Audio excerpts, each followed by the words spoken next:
നമസ്കാരം. Welcome to Geetha's ഭക്തി ഗീതം. വൺ ഡേ വൺ ശ്ലോകം. Srimad Mahabhagavatam 812th day. Today 34th ശ്ലോക ഓഫ് പ്രഥമസ്കന്ധം 8th chapter. For details please see the description box.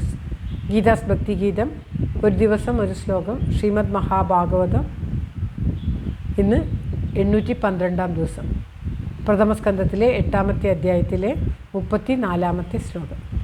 ഓം നമോ ഭഗവതേ വാസുദേവായ. ഓം ശ്രീകൃഷ്ണ പരമാത്മനേ നമഃ.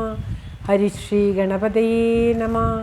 അവിഘ്നമസ്തു ശ്രീ ഗുരുഭ്യോ നമഃ. ഓം തത്സത്. കൃഷ്ണം നാരായണം വന്ദേ, കൃഷ്ണം വന്ദേ വ്രജപ്രിയം, കൃഷ്ണം ദ്വൈപായനം വന്ദേ, കൃഷ്ണം വന്ദേ പൃഥാസുതം.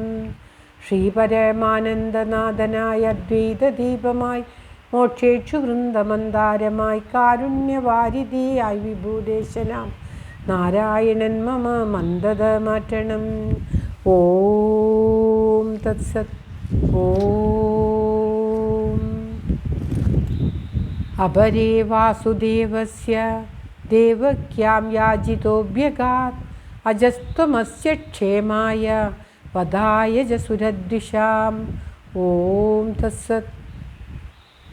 അപരേ വാസുദേവസ്യ ദേവക്യാം യാജിതോഭ്യഗാത് അജസ്ത്വമസ്യ ക്ഷേമായ വദായ ജസുരദ്വിഷാം. ഓം തത്സത്. പദം പിരിക്കേണ്ടത് അപരേ വാസുദേവസ്യ ദേവക്യാം യാജിത അഭ്യഗാത് ദേവക്യാം യാജിത അഭ്യഗാത് അജ ത്വം അസ്യ ക്ഷേമായ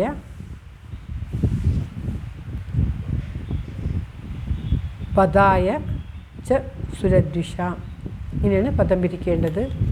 അജ എന്ന് പറഞ്ഞാൽ ജനനമില്ലാത്ത, ത്വം അങ്ങുന്ന്, അസ്യ ഈ ലോകത്തിൻ്റെ, ക്ഷേമായ ക്ഷേമത്തിനായിക്കൊണ്ടും, സുരദ്വിഷാം ദേവശത്രുക്കളുടെ വധത്തിനായിക്കൊണ്ടും,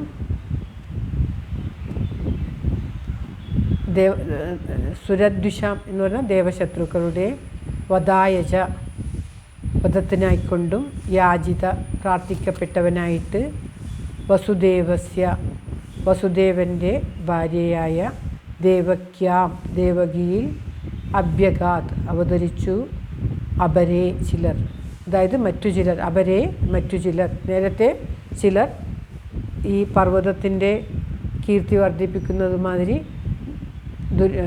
ധർമ്മപുത്രരുടെ കീർത്തി വർദ്ധിപ്പിക്കാനായിട്ട് അവിടുന്ന് ജനിച്ചു എന്ന് പറയുന്നു. മറ്റു ചിലർ വസുദേവരുടെ ഭാര്യയായ ദേവകിയിൽ, പണ്ട് വസുദേവർ കൃഷ്ണി എന്നും സുതപസ് എന്നും കൃഷ്ണി എന്നും പേരായ ദേവകി വസുദേവന്മാർ ഭഗവാനെ പ്രാർത്ഥിച്ച് ലോകത്തിൻ്റെ നന്മയ്ക്കായിക്കൊണ്ടും ശത്രുക്കളുടെ വധത്തിനായിക്കൊണ്ടും അവർ പ്രാർത്ഥിച്ച്, അങ്ങനെ ഈ ലോകത്തിൻ്റെ നന്മയ്ക്കായിക്കൊണ്ടും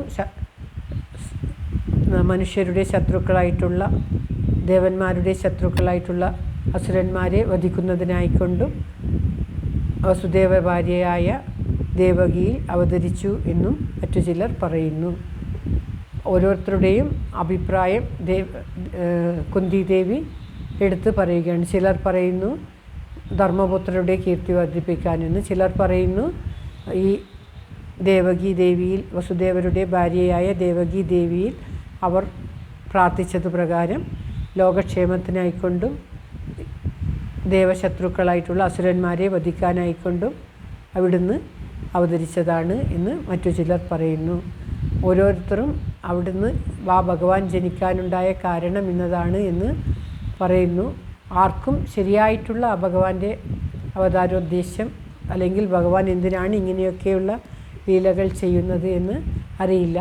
എങ്കിലും എല്ലാവരും ഓരോരോ ഊഹം വെച്ച് അതിനായിട്ടാണ് എന്ന് പറയുന്നു എന്ന് ആ കുന്തിദേവി ഭഗവാനെ സ്തുതിക്കുകയാണ്. ഭഗവാനോട് തന്നെ ഭഗവാന്റെ അത്ഭുത മഹാത്മ്യങ്ങൾ പറയുകയാണ്. ശ്ലോകം ഒരിക്കൽ കൂടി. അപരേ വസുദേവസ്യ ദേവക്യാം യാജിതോഭ്യഗാത്. യാജിത എന്ന് പറഞ്ഞാൽ ഭഗവാനോട് പ്രാർത്ഥിച്ചിട്ട്, യാചിച്ചിട്ട്, സന്താനലബ്ധിക്ക് വേണ്ടി യാചിച്ചിട്ട് എന്നർത്ഥം. അപരേ വസുദേവസ്യ ദേവക്യാം യാജിതോഭ്യഗാത് അജസ്ത്വമസ്യ ക്ഷേമായ വദായ ജസുരദ്വിഷാം. ഓം തത്സത്. സർവത്ര ഗോവിന്ദനാമസങ്കീർത്തനം. ഗോവിന്ദ ഗോവിന്ദ. ഓം നമോ ഭഗവതേ വാസുദേവായ. ഓം ശ്രീകൃഷ്ണ പരമാത്മനേ നമഃ. ഓം തത്സത്. എല്ലാവരുടെയും നന്മയ്ക്കും ആയുരാരോഗ്യ സൗഖ്യത്തിനുമായി പ്രാർത്ഥിച്ചുകൊണ്ട് സമർപ്പിക്കുന്നു. ഓം